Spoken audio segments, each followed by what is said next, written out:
이 시간 함께 읽을 말씀은 사도행전 3장 1절부터 10절까지입니다. 사도행전 3장 1절부터 10절까지 말씀 보겠습니다. 제9시 기도 시간에 베드로와 요한이 성전에 올라갈새 나면서 못 걷게 된 이를 사람들이 메고 오니 이는 성전에 들어가는 사람들에게 구걸하기 위하여 날마다 미문이라는 성전 문에 두는지라. 그가 베드로와 요한이 성전에 들어가려 함을 보고 구걸하거늘 베드로와 요한과 더불어 주목하여 이르되 우리를 보라 하니 그가 그들에게 무엇을 얻을까 하여 바라보거늘 베드로가 이르되 은과 금은 내게 없거니와 내게 있는 이것을 내게 주노니 나자렛 예수 그리스도의 이름으로 일어나 걸으라 하고 오른손을 잡아 일으키니 발과 발목이 곧 힘을 얻고 뛰어 서서 걸으며 그들과 함께 성전으로 들어가면서 걷기도 하고 뛰기도 하며 하나님을 찬송하니 모든 백성이 그 걷는 것과 하나님을 찬송함을 보고 그가 본래 성전 미문에 앉아 구걸하던 사람인 줄 알고 그에게 일어난 일로 인하여 심히 놀랍게 여기며 놀라니라. 아멘.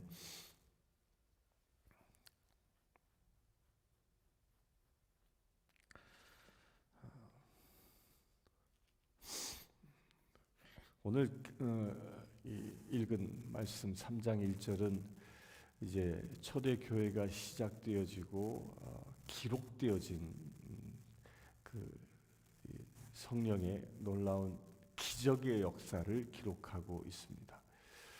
첫 번째 기적인 건데요. 이 첫 번째 기적이 그 어떤 현장, 어떤 타이밍에서 일어났다고 얘기하냐면 3장 1절에 보면 제9시 기도 시간에라고 되어져 있습니다.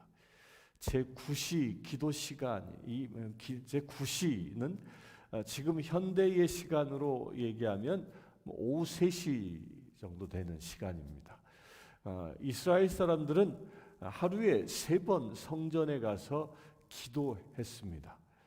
아침에 이른 새벽에 가서 기도하고 그리고 오후 점심 나절쯤 그러니까 9시경쯤 가서 기도하고요. 또 저녁에 기도합니다.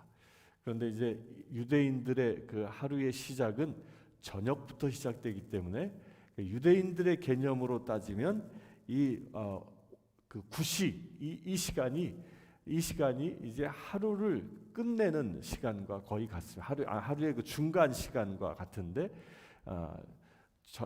우리로 따지면 바로 전날 저녁에 하루가 시작되어지는 기도를 드리고 다음 날 아침에 중간 기도를 드리고 그리고 정오 때 그러니까 오후 3시쯤에 9시쯤에 이제 하루를 마감하는 기도를 드리고 이제 이런 겁니다. 좀 시간 개념이 다르죠. 어찌 됐건 이 유대인들은 이렇게 하루에 3번 시간을 정해놓고 하나님 앞에 기도했다는 겁니다. 시편 55편 17절에서도 이 이야기를 합니다. 다윗도 그처럼 하루에 3번 하나님 앞에 부르짖고 기도할 때 하나님이 응답하신다라고 말씀하고 있는 것이 바로 이런 전통입니다. 이것은 지금 현대를 살아가고 있는 우리에게도요 굉장히 중요한 신앙의 원칙이 되어져야 한다는 겁니다. 우리는 수시로 기도할 수 있습니다. 그러나 그보다 더 중요한 것은 물론 24시간 성령과 더불어 함께 살아가면서 성령님과 대화하는 그 기도의 삶도 살아가지요. 그러나 그보다 더 우선시해야 할 것은 때를 정해놓고 기도하는 습관을 들이는 것이 대단히 중요합니다. 이 새벽 기도를 통하여 그런 기도의 습관들이 여러분들에게 새롭게 생기길 바랍니다. 때를 정해놓고 하나님께 기도하는 것, 이 때를 정해놓고 하나님께 기도하는 것은요 주로 이제 어떤 기도를 드리냐면 이 하나님이 나에게 원하시는 바를 놓고 곧 세상과 교회를 놓고 이 중보 기도하는 것에 열심을 두고 합니다. 이게 때를 정해놓고 기도하는 겁니다. 이 유대인들의 이 기도의 전통들은 초대교회에도 이어졌고, 또한 중세로 초대의 이 공동체들이 생기면서 이 공동체들 가운데서도 이 때를 정해놓고 기도하는 습관들은 계속 이어집니다. 그것이 중세에 넘어오게 되면 수도원의 전통으로 인하여 전통에서도 때를 정해놓고 기도하는 시간들을 갖게 됩니다. 오늘 이 시간 예배드리는 분들도 시간을 정해놓고 기도하길 바랍니다. 뭐 식사 때도 이렇게 시간을 정해놓고 기도하지요. 그것뿐만 아니라 우리의 하루에 뭐 하루를 마감하면서 기도를 한다든지, 이처럼 새벽을 열면서 기도한다든지, 아니면 정오 때 시간을 정해놓고 기도한다든지, 이렇게 정기적으로 규칙적으로 기도하는 습관이 대단히 중요하다는 겁니다. 그러면서 그 기도하는 시간에 오늘 3장 1절에 보면 베드로와 요한이 성전에 올라갈새라고 기록하고 있습니다. 그 시간에 많은 사람들이 성전에 들어가서 기도하기 위해서 성전에 들어가고 있었을 겁니다. 그런데 특별히 오늘 성경에는 베드로와 요한이라고 그 두 사람의 이름만 딱 부각을 시키고 있습니다. 여기서 왜 이 성경은, 누가는 이 두 사람 이름만 딱 부각을 했을까요? 우리가 어저께 본 것처럼 어제 이미 이 교회 공동체의 리더가 되어 있는 이 베드로는 남자만 3,000명이 넘는 사람들, 그 사람들의 이 리더십을 가지고 있었는데, 그렇다면 베드로와 요한뿐만 아니라 많은 사람들이 성전에, 초대교회 사람들이 성전에 들어가 기도하고 있었을 텐데, 또 말씀에서도 뭐라고 합니까? 그들은 성전에 모이기를 힘썼다라고 얘기하죠. 그러니까 많은 사람들이 이 오후 3시, 이 제9시에 기도하러 가고 있었을 텐데, 왜 누가는 베드로와 요한의 이름만 딱 지목을 했을까요? 여기에는 이 히브리인들이 가지고 있는 숫자의 개념 때문에 그렇습니다. 이 베드로와 요한 그 두 사람의 이름만 딱 지목한 것은요, 이 둘이라는 숫자 때문에 그런 것입니다. 예수님, 이 둘이라는 숫자가 히브리인들에게는 어떤 의미가 있냐면, 둘은 전도하는 숫자입니다. 전도하는 숫자. 그래서 예수님도 12제자를 파견할 때, 70인의 제자들을 파견할 때 둘씩 짝지어 세상에 보낸다라는 겁니다. 곧 하나님의 놀라운 역사가 일어나는 그 현장에 몇 사람이 있다고요? 두 사람이 있다. 두 사람. 그래서 이 원칙을 얘기하고 있는 겁니다. 그래서 우리도 세상에 나아가 복음을 증거할 때는요, 누군가가 전도 대상자가 생겨서 그에게 복음을 증거하길 원하신다면 혼자 가지 마십시오. 꼭 두 사람이 같이 가야 한다는 겁니다. 이 두 사람이 같이 가는데, 왜 두 사람이 같이 가서 복음을 증거해야 하냐면요, 한 사람의 입술은 말씀을 그에게 하나님이 부어주시는 겁니다. 그래서 그 둘 중에 한 사람은 복음을 증거하는 자가 되어진 거고, 나머지 한 사람은 그 복음을 증거하는 자를 위하여 가장 가까이에서 중보하는 겁니다. 중보하는 것. 그래서 오늘 말씀에서도 6절에 보면 이 안진뱅이에게 베드로와 요한이 동시에 얘기하는 게 아니라 베드로가 이야기합니다. 베드로가 이르되라고 하면서, 베드로가 은과 금은 없어도 이렇게 베드로가 말씀을 선포하는 거죠. 그 옆에 요한은 뭐 한다고요?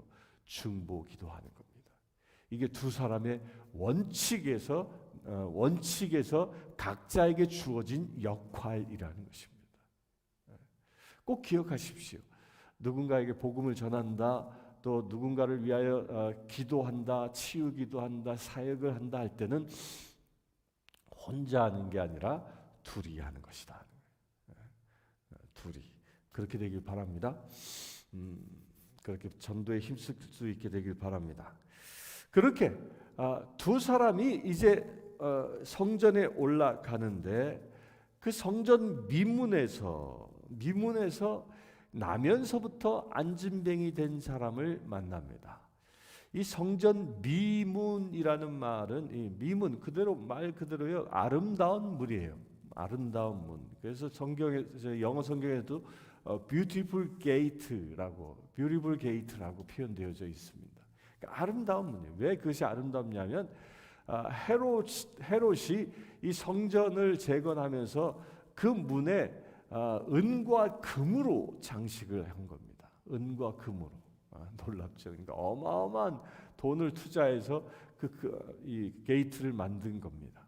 이 성전의 위치가 어디냐면 예루살렘 성을 보면 골드 게이트라는 것이 있습니다. 여러분들 예루살렘 성전을 찍은 예루살렘 성을 찍은 그 올드 시티를 찍은 사진을 보면 그 사진에 거의 그 성곽 일직선으로 쫙 나 있는 성곽 그 가운데쯤에 문 형상이 있어요. 그게 골드 게이트예요. 금문이라고 하는데 그것이 성전문은 아니에요. 그것은 성전문은 아닌데 그 골드 게이트를 통하여 예루살렘 성 안으로 들어가면 그러면 그 골드 게이트와 바로 마주 보여져서 지어져 있는 게 성전이에요. 예루살렘 성전. 그렇게 골드 게이트를 통과해 가면 있는 그 성전 문이 성전 미문이라는 미문. 따라서 그 미문은 사람들이 가장 많은 통로가 이용하는 통로인 겁니다. 그 자리에 눈이 띄는 그 자리에 이 안진뱅이가 앉아 있습니다. 그러면서 베드로와 요한이 그를 보게 된다는 겁니다. 저는 이 말씀을 이렇게 묵상하면서 이 안진뱅이가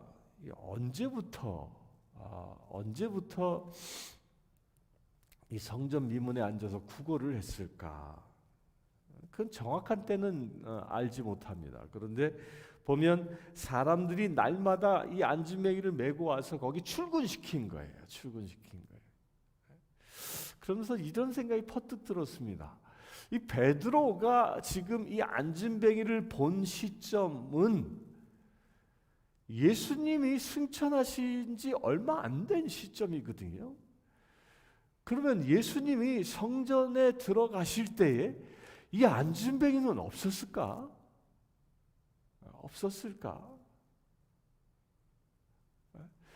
왜 예수님의 눈에는 분명히 안진뱅이도 있었을 텐데 왜 예수님의 눈에는 이 사람이 띄지 않았을까?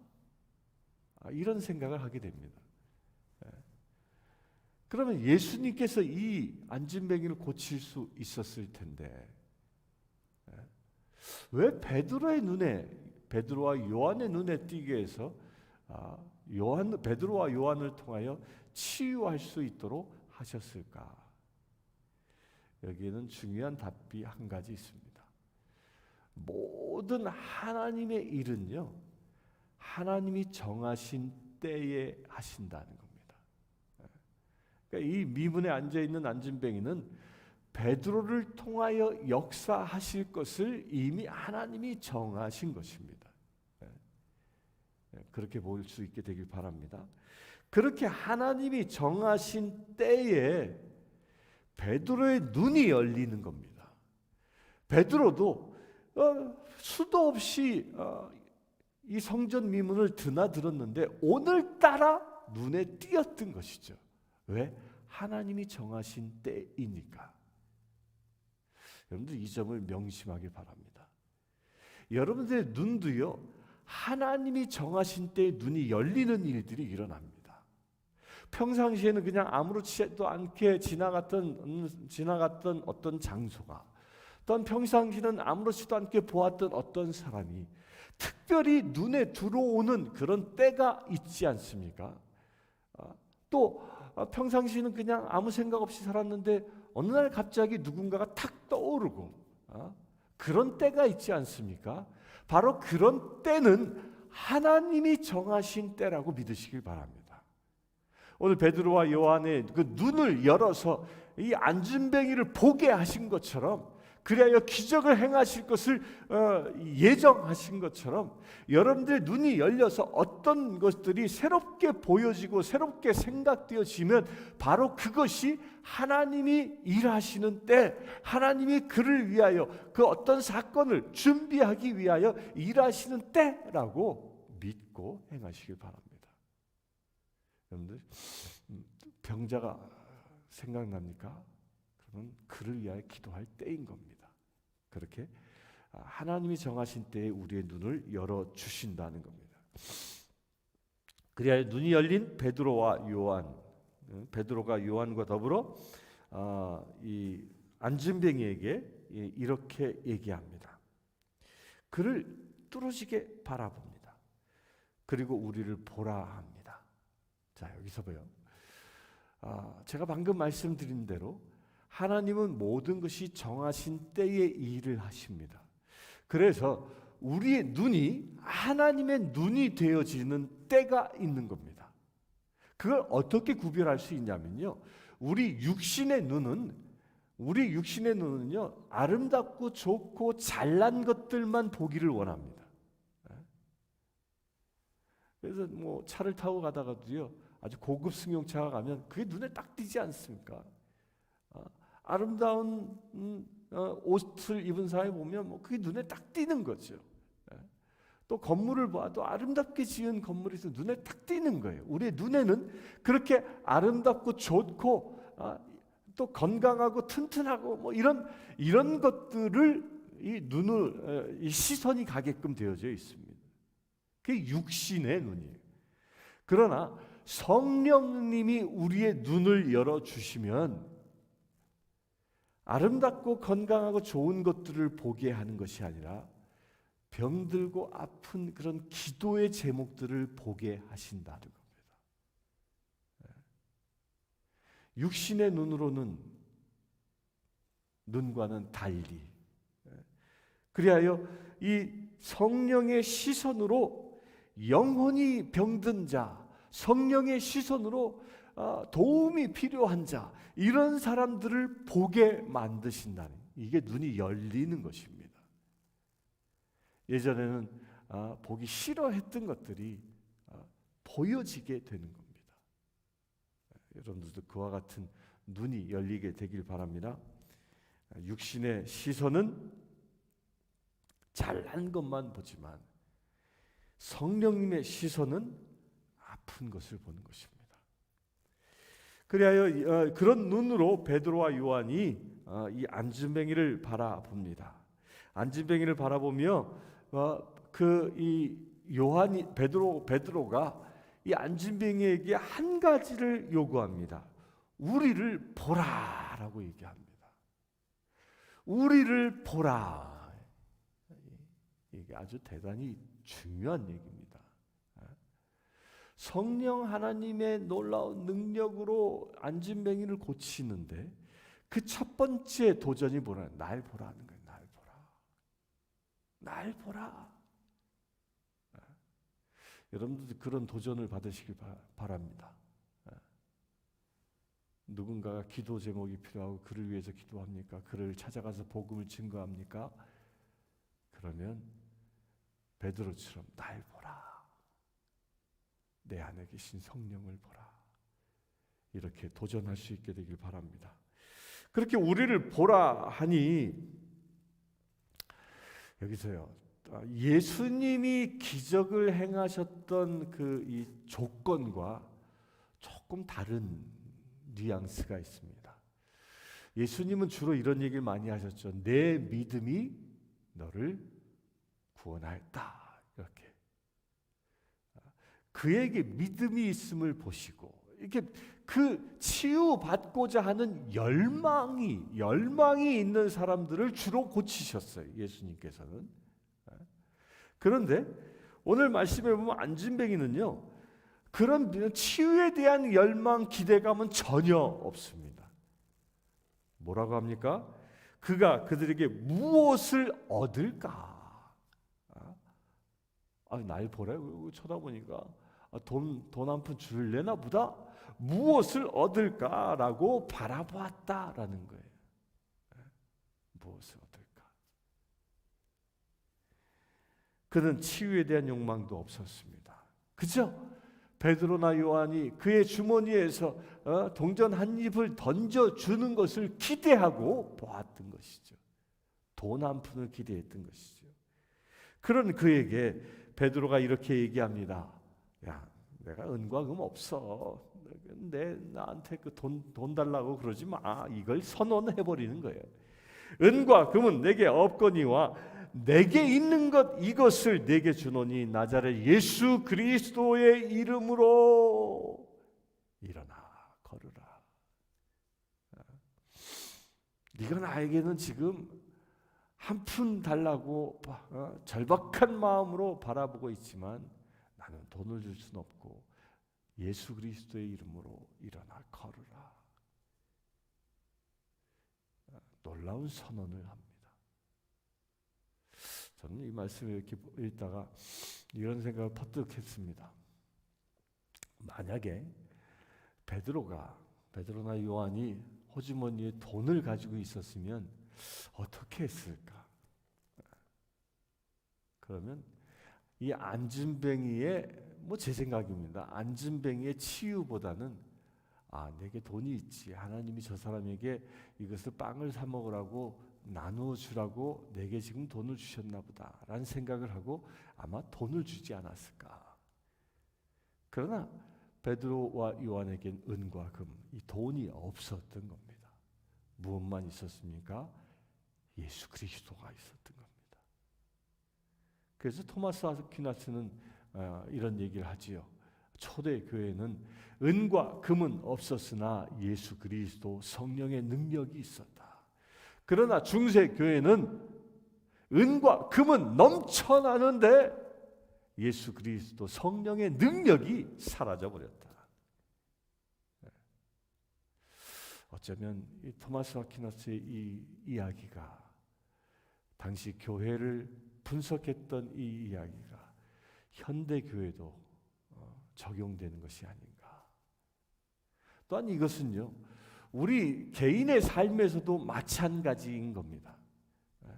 우리 개인의 삶에서도요, 우리가 매일매일 살아가면서 주님의 일을 하고 또 세상을 살아가면서 봉사하면서 살아가는데 그 일을 하는 가장 주된 수단이 뭐냐는 거예요. 돈이 있으면 일을 하고 돈이 없으면 일을 못한다? 그게 아니라는 겁니다. 가장 중요한 건 내 안에 예수 그리스도가 있느냐 하는 겁니다. 내 안에 예수 그리스도가 있으면 그것으로 족하고 그 예수 그리스도로 인하여 봉사하고 섬길 수 있게 되어진다는 겁니다. 그럴 때 그 예수 그리스도의 이름을 나눌 때, 예수 그리스도의 이름으로 선포할 때, 예수 그리스도의 이름으로 기도하고 간구할 때 그 상황에 맞는 사람들이 모이게 되어지는 것이고 물질이 모여지게 되는 것이라는 거예요. 이게 중요한 원칙입니다. 예수님이 있을 때 주의 일을 하는 것이지 돈이 있어야 주의 일을 하는 것이 아니라는 것입니다.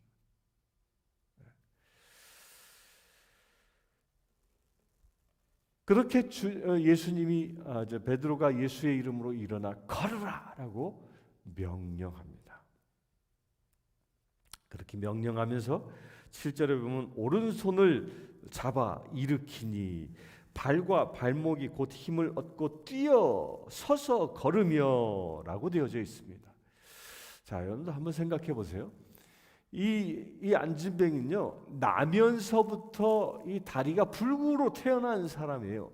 그러니까 이 사람이 지금 몇 살인지 모르지만 한 번도 걸어본 적이 없는 사람입니다. 그런 사람이 어떻게 그냥 바로 일어서고 뛰고 걷고 뛰고 이게 가능하냐는 거예요. 어린 아이들이 이제 돌전으로 걷기 시작할 때 보면 어떡합니까? 그것 뭐 잡고 일어나고 또 서고 서서 서는 훈련 며칠 하고요. 그리고 또 한 발짝 걷는 것 그것도 며칠 하잖아요. 저도 우리 아이들이 첫 걸음마 뛰었을 때 그 기억이 납니다. 좋아서 막 난리치죠. 왜? 그렇게 많은 시간의 훈련이 있어야 걸을 수 있기 때문에. 그런데 오늘 말씀에 보면 한 번도 걸어보지 못한 사람이 걷고 뛰는 역사가 일어난다는 거예요. 이게 뭐냐면요, 이것을 보고 기적이라는 거예요. 성령의 은사 가운데에 기적의 은사가 있고요, 치유의 은사가 있습니다. 근데 이게 다른 거예요. 치유는 뭐냐면, 우리가 기도하면 병이 만약에 감기가 걸렸는데 감기 걸린 사람을 위해서 기도한다 그러면 그냥 가만 놔두면 그 감기가 한 2주 정도 지나면 나아. 한 2주 정도 걸리는 그 회복 기간이 필요해요.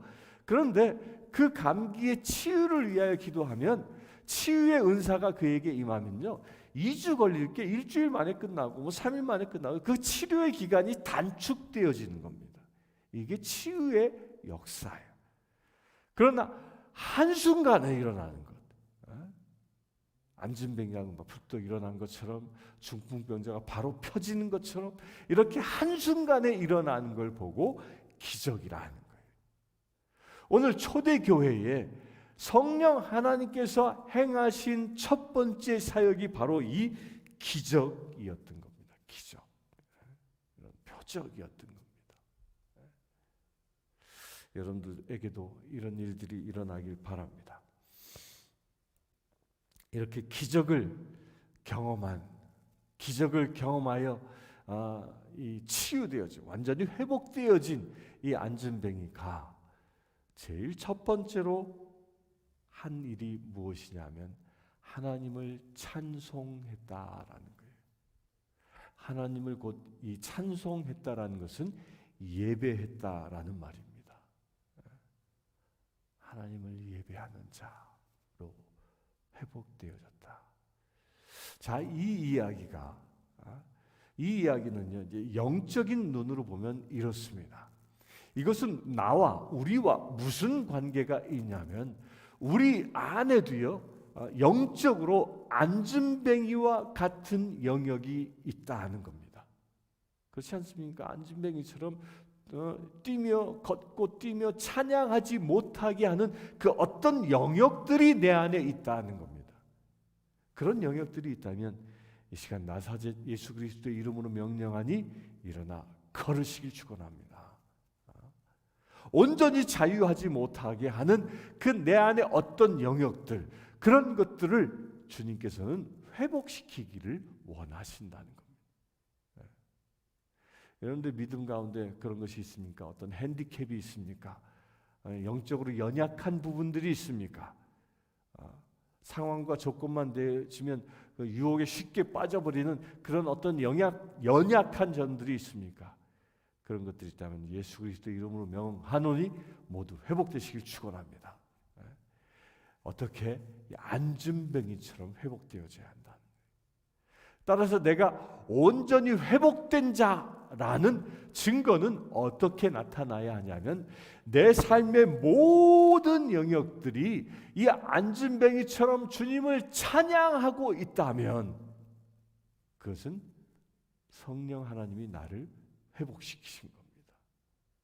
그런데 어떤 영역에서는 주님을 찬양하기보다 근심과 걱정이 앞서고 있다면 바로 안진뱅이처럼 묶여있는 영역이라는 겁니다.